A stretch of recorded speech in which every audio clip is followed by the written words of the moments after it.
नमस्कार dear friends, स्वागत है आप सभी का एक बार फिर।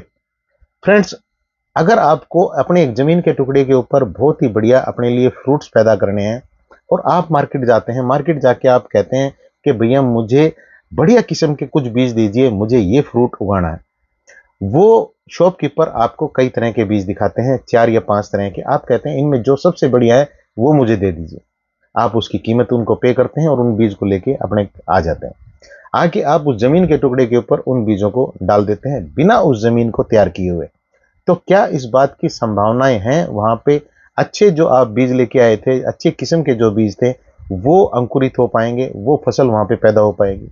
इस बात के चांसेस कम है, क्योंकि आपने उस जमीन को ही तैयार नहीं किया। यही होता है हमारे साथ जब हम अपनी इच्छाओं को पूरा कराना चाहते हैं, हम अपने लॉ ऑफ अट्रैक्शन लगा के अपनी मैनिफेस्टेशन को पूरा करना चाहते हैं, या कोई प्रार्थना हम करते हैं, लेकिन वो प्रार्थना कितनी भी बढ़िया तरीके से की गई हो, वो तरीका जो मैनिफेस्टेशन का है, लॉ ऑफ अट्रैक्शन का, वो कितना भी बढ़िया क्यों ना रहा हो, कई बार हम 369 टेक्निक लगाते हैं, कई बार हम वाटर टेक्निक लगाते हैं, कई बार हम डायरी लिखते हैं, कई बार हम अफर्मेशन के सारे चीज़ों को अपनी लाइफ में अट्रैक्ट करने की कोशिश करते हैं। लेकिन गड़बड़ ये हो जाती है कि हमने अच्छे बीज तो खरीद लिए, लेकिन हमने जमीन तैयार नहीं की। जब तक जमीन तैयार नहीं करेंगे तो चीजें हमारे लिए काम नहीं करेंगी। अब यहाँ पे बात आती है कि हमारे जो इच्छाएं हैं, जो हम पाना चाहते हैं, उन इच्छाओं को पूरा करने के लिए आखिर जमीन है कौन सी? जो हमारा जो बीज है वो अंकुरित क्यों नहीं हो पाता है? वो जमीन है हमारी फीलिंग, हमारी भावनाएं। आप किसी भी धर्म की गहरे से गहरी फिलोसफी को देख लीजिए, वहां सिर्फ एक ही बात कही गई है, भगवान, अल्लाह, गॉड, वाहिगुरु, कोई भी शक्ति का आप नाम लीजिए, वो सिर्फ और सिर्फ आपके भाव के भूखे हैं, आपकी भावनाओं को वो देखते हैं। जब हमारी भावनाएं, हमारी फीलिंग बहुत बेहतर होती हैं, तो सारी चीजें हमारे लिए ठीक होनी शुरू हो जाती हैं। लेकिन यहाँ एक बड़ा सवाल ये है, आप और मैं तो एक सांसारिक दुनिया में रहते हैं, हमारे पास बहुत सारे इशू हैं। हमारे पास हमारी फैमिली, हमारे पास हमारा वर्क प्लेस है, हमारे पास हमारे बच्चे हैं, हमारे पास फ्रेंड्स हैं, और दुनिया जान की हमारे पास जो समस्याएं हैं वो चलती रहती हैं। इन सारी समस्याओं के होते हुए हम अपने इमोशन को कैसे बेहतर रखें, कैसे उस जमीन को बढ़िया कर लें, जिससे हमारे जो बढ़िया हमारे जो बीज हैं वो पूरी तरह से अंकुरित हो जाए, हमारी जो प्रार्थना है, हमारी जो विशेष है वो पूरी हो जाए। तो माय डियर फ्रेंड, इस वीडियो में मैं आपके साथ वो चीज शेयर करने वाला हूं जिससे आप जिस भी माहौल में रह रहे हैं, उस माहौल में रहते हुए अपने इमोशन को बहुत बेहतर कर सकते हैं। देखिए, हमारे इमोशन को जो चीज खराब करती है वो करती है हमारी इवेंट, घटनाएं। जब हमारी लाइफ में कोई घटना होती है, कोई छोटी घटना होती है, कोई बड़ी घटना होती है, तो ये हमारे इमोशन को पूरी तरह से मारने का काम करती है। लेकिन हमें ये सीखना होगा कि हम घटनाएं, देखिए, अगर आप ये कहें कि घटनाएं ना हो, इवेंट ना हो हमारी लाइफ में, जो खराब इवेंट है, तो उसको आप रोकने का कोई तरीका बता दीजिए। तो फिर इसका मतलब आप ये कह रहे हैं कि मैं गाड़ी चलाना सीखना चाहता हूं, लेकिन आप ऐसा करिए, पूरे जितने भी रोड हैं उनको पूरे को खाली करा दीजिए। या आप जो टाइगर है उसको कहिए कि ये टाइगर वेजिटेरियन हो जाए, आज के बाद ये किसी इंसान को ना मारे। तो ऐसा कभी भी नहीं होने वाला है, ना तो रोड कभी खाली होंगे आपकी गाड़ी चलाने के लिए, और ना ही टाइगर ही वेजिटेरियन होने वाले हैं। ये चीजें तो ऐसे ही चलेंगी।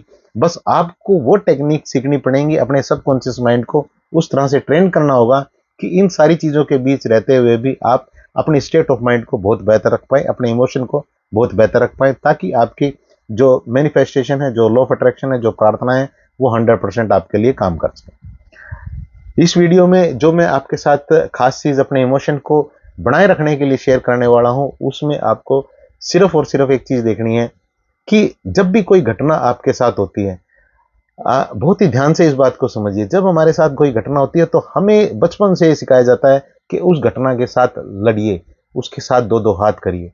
लेकिन ये कॉन्सेप्ट काम नहीं करेगा। जितना ज्यादा हम उस घटना के साथ लड़ने की कोशिश करते हैं, इतना ज्यादा हमारी बॉडी, हमारा माइंड, हमारा हार्ट, और यहाँ तक कि हमारी सोल, हमारी आत्मा भी एक तरह से दुखी हो जाती है, लहूलुहान हो जाती है।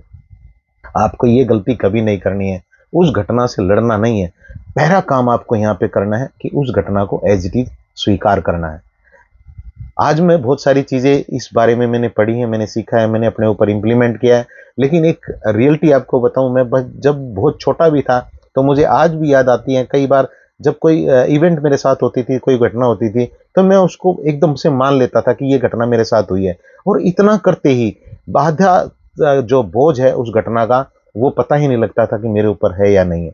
फिर उसका जो दूसरा फायदा जो होता है, जब आप उस घटना को एज इट इज स्वीकार कर लेते हैं, मान लीजिए उस घटना को कि ये घटना मेरे साथ हुई है, जैसे ही आप मानेंगे, उस घटना के साथ लड़ना बंद करेंगे, तो आप 100% ये देखेंगे कि आपकी बॉडी, माइंड और जो आपकी सोल है, वो पूरी एक रिलैक्सेशन में है। और जितने आपके पास रिसोर्सेज हैं, ध्यान से मेरी बात को समझिएगा, जितने आपके पास रिसोर्सेज हैं, रिसोर्सेज का मतलब जितना ज्ञान बुद्धि विवेक है, फिर आप वो ज्ञान बुद्धि विवेक उस घटना से बाहर कैसे निकल सकता हूं, इससे मुझे बाहर कैसे आना है, इसके लिए क्या क्या मैं चीजें कर सकता हूं, इसके ऊपर लगा पाएंगे। जब तक आप उस घटना से लड़ते रहेंगे, तो आपके पास जो रिसोर्सेज हैं, आपकी जो एनर्जी है, वो आप यूज नहीं कर पाएंगे। और उस खराब इमोशन में आप जो चीजें मैनिफेस्ट करना चाह रहे थे, जो प्रार्थनाएं कई दिनों से कर रहे थे, वो आपके मीटर को फिर डाउन ले आएगी।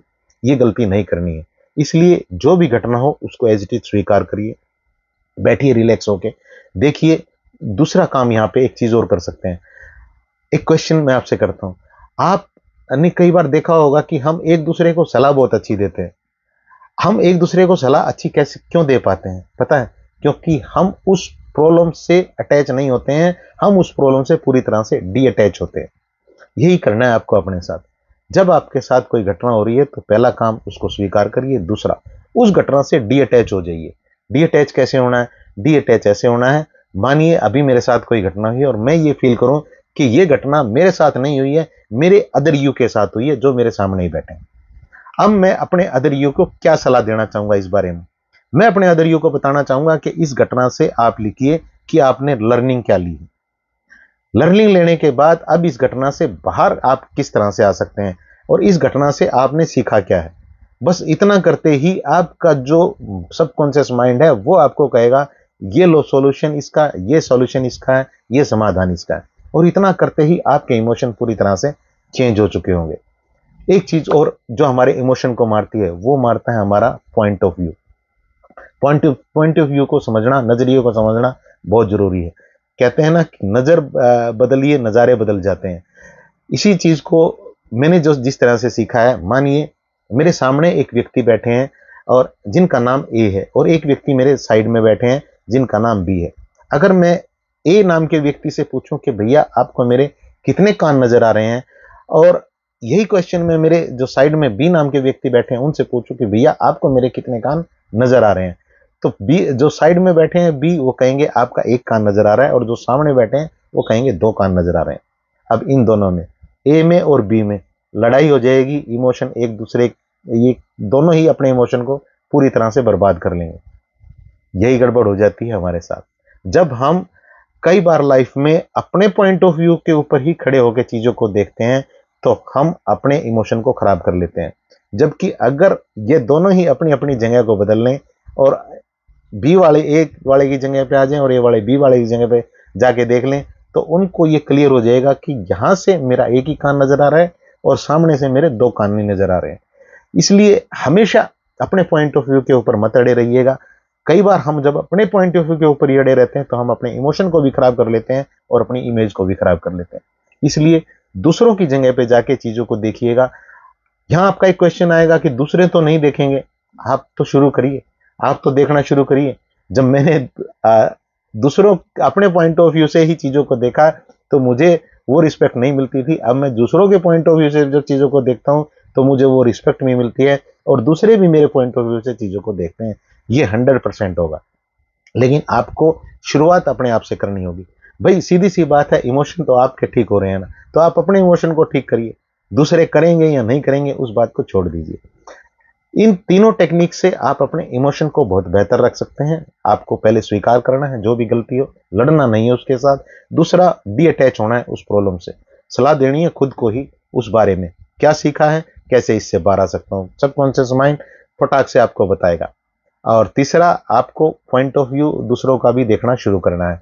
जैसे इन तीन चीजों को करेंगे, बहुत बढ़िया इमोशन में रहना शुरू कर देंगे, चीजों को जल्दी मैनिफेस्ट कर पाएंगे, जल्दी लॉ ऑफ अट्रैक्शन प्रार्थनाएं आपके लिए काम करेंगे।